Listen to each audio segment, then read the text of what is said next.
Hello everyone and welcome back. As promised, in this particular tutorial, we are going to dive straight into building the Zapier integration.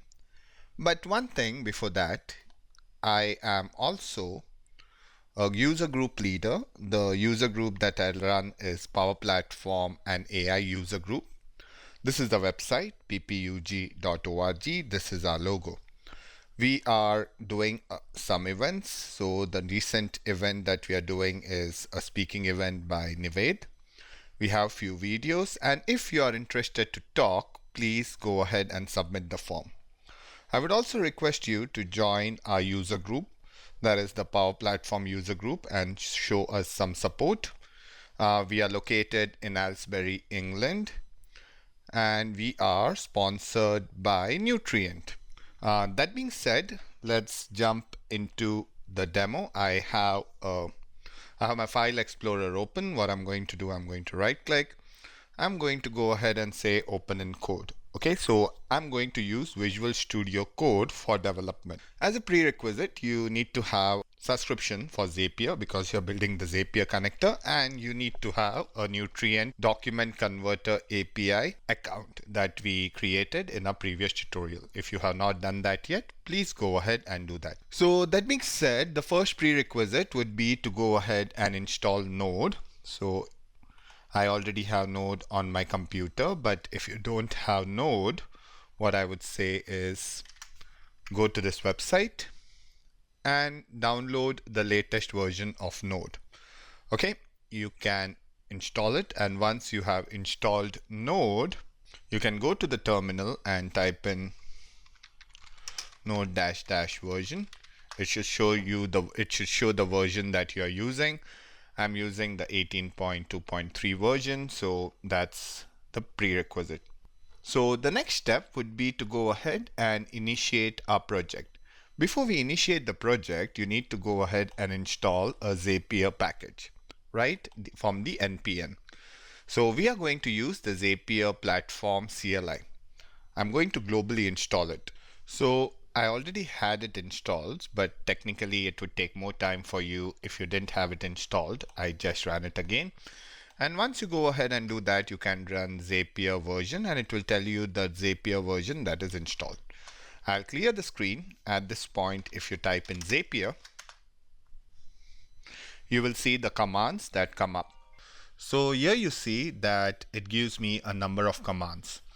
You can go ahead and run analytics, you can list your integrations, you can build, convert, deprecate. However, we are interested in building a new integration. So guess the command that we are going to go ahead and hit? We are going to say Zapier init.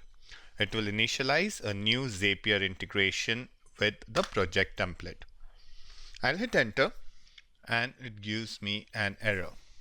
So if you go ahead and get error like this, what you can do is you can type in Zapier init help. So here it tells me that I need to give my Zapier app a name. So I can say Zapier init. By the way, if you're doing it the first time, you need to type in Zapier login, and it will go ahead and ask you for the email and the password. Okay, I have already done that, so I'm not going to do that again, but you get the gist of what I'm trying to tell you. You might have to log into Zapier. So that being said, I'll clear my screen again if I can type. So I'll say Zapier init and I'll give it a name. This will initiate the project for me.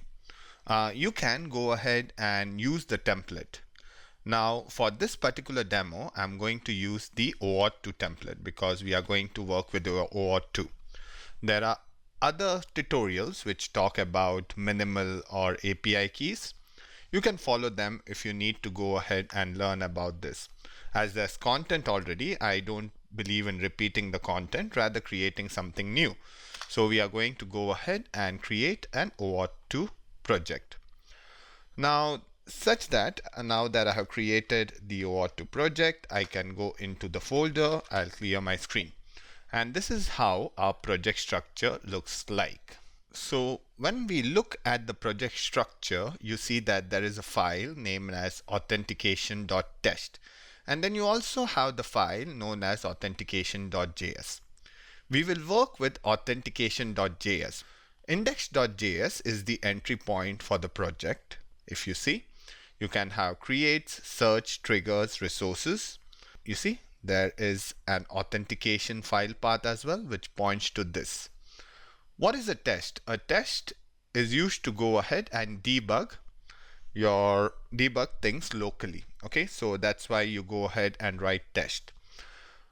The main file out here, another main file out here is the package.json. The package.json is a standard NPM file, all you developers out here. There's nothing that you need to pay attention out here right now. But here you can find the version of Zapier the platform that you're going ahead and using. At this point, I will end the tutorial. In the next tutorial, we'll go ahead and create an OAuth2 integration. Thank you. Bye-bye.